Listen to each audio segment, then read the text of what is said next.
Okay, we're going on to a second item, the Constitution of Medina, or the Charter of Medina, which Muslims believed was put together by Muhammad around, well, soon after he moved to Medina. He used to live in Mecca. That's where he was born, according to the traditions, and he was there until 622, when he moved then up to Medina and put together this constitution, this charter. It used both names. Now, if you go on the internet, you will probably find this is the one they give you. This is the one they always show. And this is the Constitution of Medina, but it's not the full Constitution. It's only 27 articles. It's an abridged version, but it's the popular one you see all over the internet. And you can see it's made to look archaic, it's made to look old, so to give you the idea that that it is authentic. It's not authentic. It's nothing more than a facsimile of what people today believe was the Constitution of Medina. You will find many references to the Constitution of Medina on the internet, and there are quite a few references in certainly the Islamic traditions to this Constitution. How many articles? I have it right here. This is the one I got off, and this is the one you can probably pull off. This one is 47 articles. I've seen some that go all the way up to 67. But this is the one. This is the one that's probably the best accepted. This is a translation from Ibn Ishaq, or from Ibn Hisham, which is the story of Muhammad. Right up here. This book right up here, Ibn Hisham. So this is the Life of Muhammad, translated by Alfred Guillaume. This is the one I like to use the most because it's the most comprehensive, and also it follows the Arabic the best. So that's why I would recommend, if you want to see about Muhammad's life, use this one here. It is the classic that we always give to our students, and the one I recommend. Now, let's just walk through and see what it contains. When you read the 47 articles, you will see that they really talk about four things, four general areas. We don't have time to go through all of them. You can read them for yourself. Basically, the four things that are all the way through it is that there is a belief in God and the last days. There is an acceptance of Muhammad as the ultimate arbiter. That's acknowledged in the very first article, in the very last article. And that the people who signed this treaty are to help one another, that they're to fight their mutual enemies. And then they are also to contribute to the war effort. Now, Muslims claim that this constitution is the oldest constitution for mankind, and that's why they like to tout it so much. It's the oldest constitution for mankind. It's the oldest example of multi-faith and multiculturalism, and that's why they love it, because it shows that at the time of Muhammad, they got along. They were all working together. The Jews, the Jewish families, the Banu Nadir, Banu Qurayza, and the Banu Kainuka, especially those three they always mention, were actually participants to this treaty. And so that's why they got along, but this is a great model of what we should do today, and Muhammad was the first to do so. And then they also say that it is an egalitarian document guaranteeing religious liberty and equality. And this is one of the first of its kind to do so.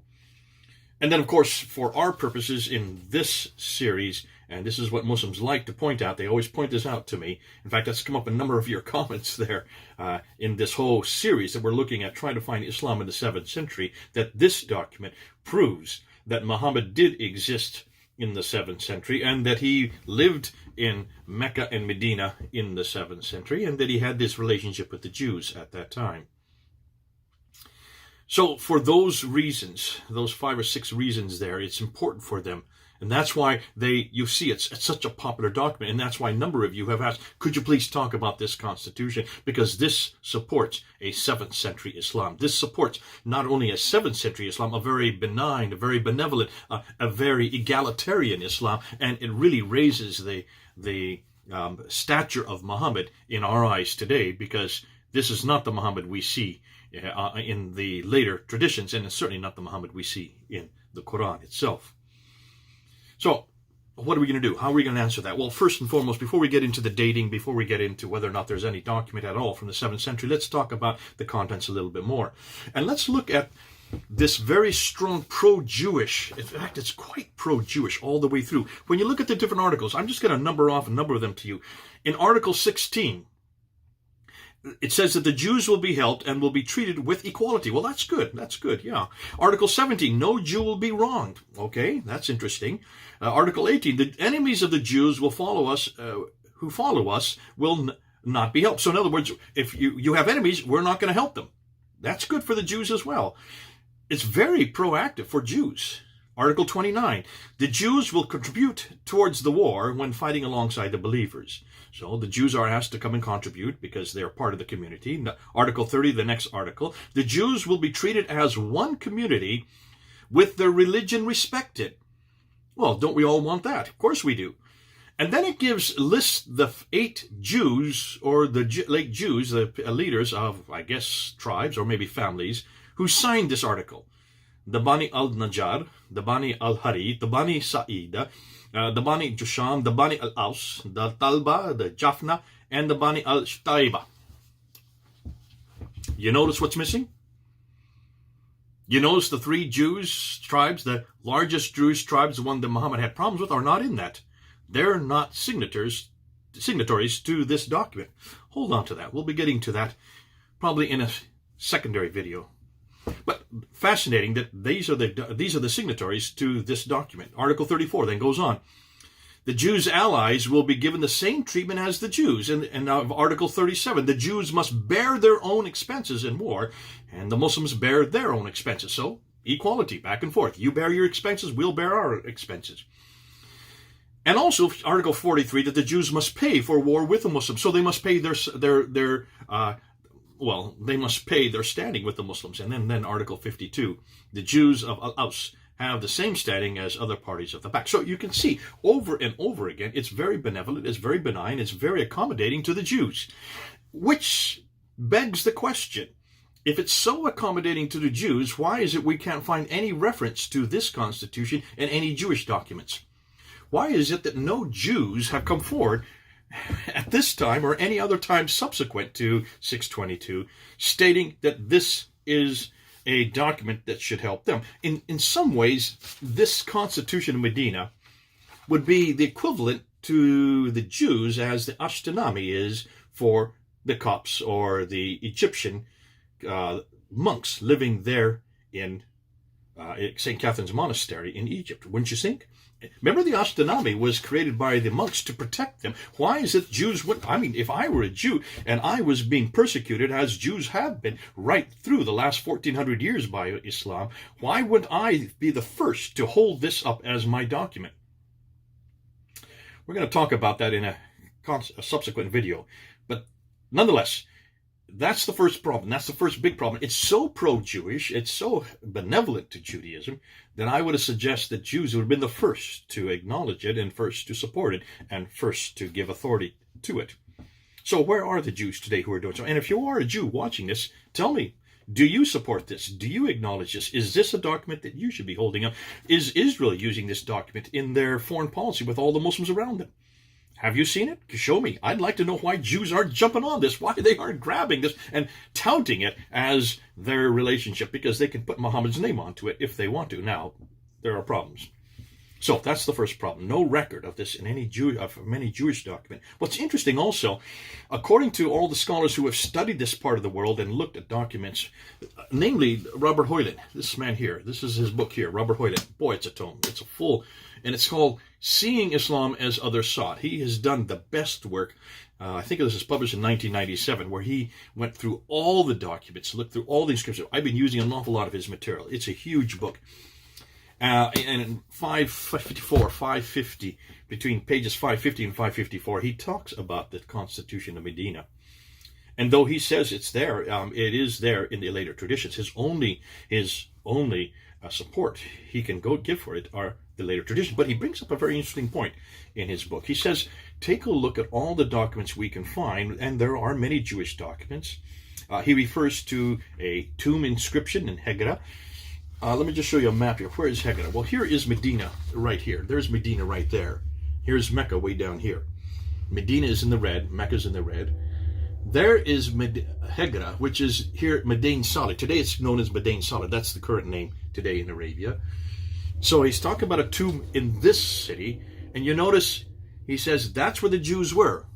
There's also a reference to another tomb in Taima. Well, let's see. Taima's way up here. Way up here. There's Taima. There's Hegera. There's Taima. And then he talks about another tomb that is found in Al-Ula, which is here. So there are Jews living. These are all Jewish tombs. These are inscriptions by Jews in these three cities further north. But there, as he goes on, it says there is no reference to any Jew anywhere in Medina.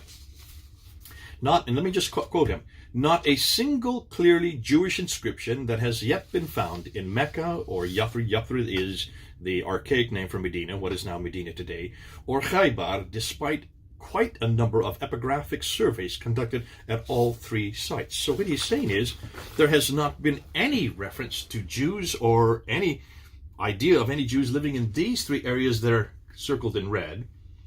Mecca, Medina, this would be Khaybar, that would be Yathrib there.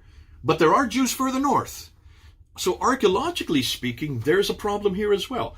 How could there be Jews that have been there for generations? Because remember, they were there long before Muhammad was there, according to the traditions. And I keep on saying that, according to the traditions, the Jews were there, but according to archaeology, according to history, according to all the references that we can find, we can't find any reference to Jews that far south. So let's continue on. There's a second big problem. When you look at the Sirah and the Hadith, you will find that this document completely contradicts what we see in the Sirah and the Hadith. In the Sirah and the Hadith, there is not this benevolence, there is not this benign relationship. In fact, it's quite the opposite. You will see that there are references. If you look at Sahih Bukhari, volume 5, Hadith number 362, let's see what he says about these three Jewish tribes. And let's see what Bukhari says. Remember, Bukhari is writing in 870, so this is the 9th century, and this is what he says about the Jews, narrated by Abdullah ibn Umar. There's the Isnad. The Banu al-Nadir and the Banu Qurayza fought with the Prophet, violating their peace treaty. This is the reference to the Constitution Medina. This is where you get the Constitution Medina. You get it not only in Ibn Hisham in 833, but you also get it here in Al-Bukhari, Sahih Bukhari in 870. So the Prophet exiled the Banu al-Nadir and allowed the Banu Qurayza to remain in their homes, taking nothing from them till they fought the Prophet. He then killed their men and distributed their women, children, and property among the Muslims. But some of them came to the Prophet, and he granted them safety, and they embraced Islam. He exiled all the Jews from Medina. They were the Jews, the Banu Qaynuqa, the tribe of Abdul al-Salim, and the Jews of Banu Harith, all the other Jews of Medina. That would have been post 627. So it's very clear here that this treaty, if it is so benign, benevolent, it did not work. Or according to the traditions, there was almost all the Jews reneged on it. Yet you look at all the names that we did, 8 different Jewish tribes. This says that they were all thrown out of Medina. Every one of them. All the Jews were thrown out of Medina or killed. Yet according to the article number 31, there are 8 different Jewish tribes that signed it. Did they all renege? Were they all thrown out then later on, subsequently? So you can see there's a contradiction between the Sirah and the Hadith and also what we see in the Constitution Medina. And I'm going to show you the significance of that in another video. I'm going to talk about why this is important. Now, even the isnads, when you look at the traditions concerning this event, you will see that there are variations of different isnads concerning the Constitution Medina. Abu Ubaid does not have the same isnad list that Ibn Ishaq or Ibn Hisham has. And what's fascinating, they all received their isnads from the Egyptians, not from the Medinas, and they were all from the 9th century, much, much too late. If you go to the Quran itself, you will see that the Quran doesn't talk about this event. And if anything, why doesn't the Quran talk about this event if the Quran continues right up until 632? Because this happened in 622, or soon after 622. Now, R.B. Sargent disagrees. He does say that you can find this reference in Surah 3, Ayah 101 to 104. So let's just take a look and see. And I'm going to read. Actually, I've got it right here. So let me just read it 03, Ayah 01. And this is fascinating because he's in some ways he's trying to find this, and you can see why a lot of followers, people who want to support the traditions, have to find it in the Quran. And this is what it says here. Hold fast, all of you together, to the rope of Allah, and be not divided among yourselves. Remember Allah's favor on you, and you were enemies one to another. So you were enemies at the beginning, as he says. But he joined your hearts together. See, he joined your hearts together. And he says, see, this is the constitution of Medina. So that by his grace you became brethren. You became brethren because of the constitution of Medina. And you were in the brink of a pit of fire, and he saved you from it. Thus Allah makes his ayat clear to you that you may be guided. And then verse 104, Sargent continues to say, let there arise out of you a group of people inviting to all that is good, enjoining al-mahruf, in other words, monotheism, and forbidding al-munkar, which means polytheism, and it is they who are the successful. And Sargent says that is proof that this is referring to the Constitution of Medina. No, it's not referring to any constitution. It looks like it's just referring to the fact that these people, anybody who believes in monotheism, should come together. There's no reference to any specific document, certainly not this document. Oh, before we go, let me just think of something else. If this were true, if chapter 3, verse 103 and 104, as Sargent says, refers to the Constitution, what are you going to do with the other references in the Quran? What are you going to do with chapter 4, verse 56? What are you going to do with chapter 1, verse 7? The Fatiha, the very last verse of the Fatiha, about those who God hates, which is referring to the Jews. What are you going to do about chapter 5, verse 51, where it says, do not take as friends Jews and Christians, for he who is a friend of one of them is one of them. Or what about the verse on the jizya tax, chapter 9, verse 29? Make war on the people of the book, the Jews and the Christians. So you can see reference after reference after reference in the Quran is very anti-Jew, is strongly against Jews. Chapter 4, verse 56 talks about the flesh of Jews being burned away and how they've been replaced to be burned again. It's highly anti-Jewish. That also confronts the Constitution of Medina. So that I would say the Quran does not support the Constitution of Medina. It does just the opposite. So then we go on and let's ask, even when you look at the authority of Muhammad, when you look at his authority in both the beginning and the end, the first article and the last article, 47, when it says that he will be an arbiter between man and God, and that God, Allah, will be their God, and that you are to believe in the last days, things like this, what Jew would ever sign a treaty like that? What Jew would ever sign a treaty like that?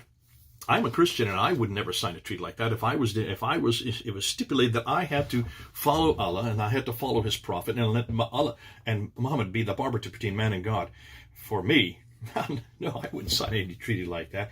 And that's probably why we don't find it in any Jewish sources.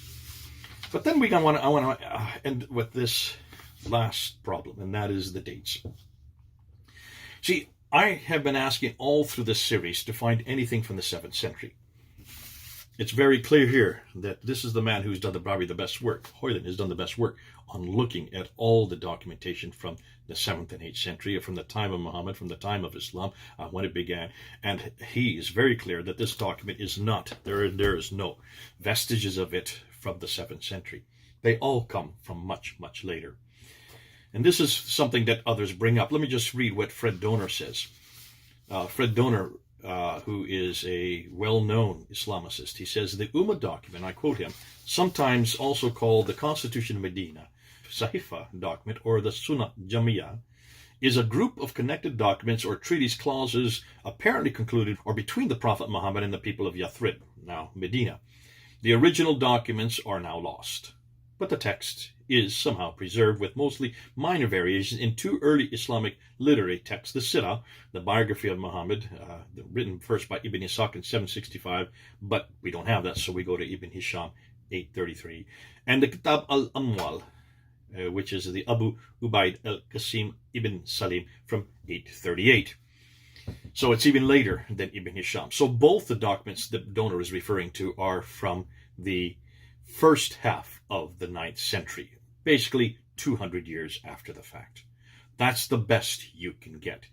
So when you look at the dates, you can see pretty much this is not a 7th century document. This is a 9th century document, redacted back to what the 9th century Muslims considered to have happened. Now, a 9th century document or constitution that they believed existed 200 years earlier.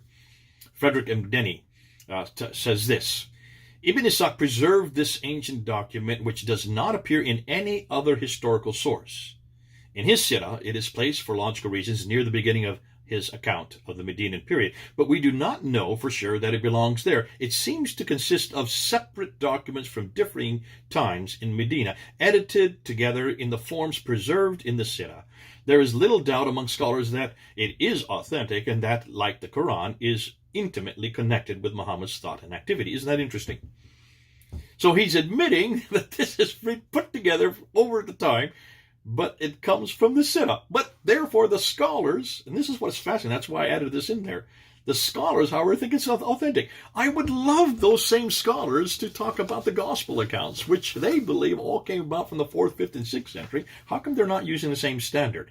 Because their viewpoint is that's the earliest documents we have for the New Testament documents. The earliest document we have for the entire New Testament is from the 4th century. Therefore, almost all the scholars, liberal scholars today, are saying, therefore it is a 4th century document, without even looking at the fact that there are hundreds of documents that predate the 4th century, the New Testament documentation. But here, people like Denny suggest that this is authentic. Why? Because we have it in a document that's 200 years after the fact. 200 years after the fact. It's almost as if, really, all we have is based on documentation that comes 2 centuries later. It's as if the world of the War of 1812 between the United States and the United Kingdom were written in 2012, or that the Battle of Waterloo, this famous battle with the French, that was a document. In fact, the first reference we have is not written till 2015. Can you imagine that anybody could accept that as historically valid? And yet that's exactly what people like Denny are suggesting.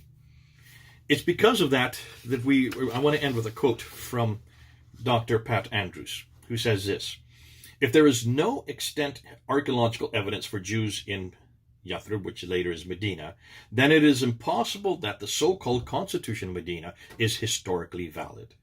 It is a legendary, apocryphal construct. And I think that's the difficulty with many of those who would like to put it back. Even the modern scholars are wrestling with the fact that they would like to see it at the time that the 9th century attributes. But these are nothing more than 9th century redactions. Still looking for any documentation, any support for a man named Muhammad, a city called Mecca, a people called Muslims, a religion called Islam, and a book called the Quran that is prior to 690. Well, this is Jay, still waiting. Wish some more of you Muslims could jump into this, or others that would try to come up with any type of documentation. We're struggling to find that ubiquitous religion called Islam in the time period it supposedly was created. Okay, this is Jay, over and out, here in my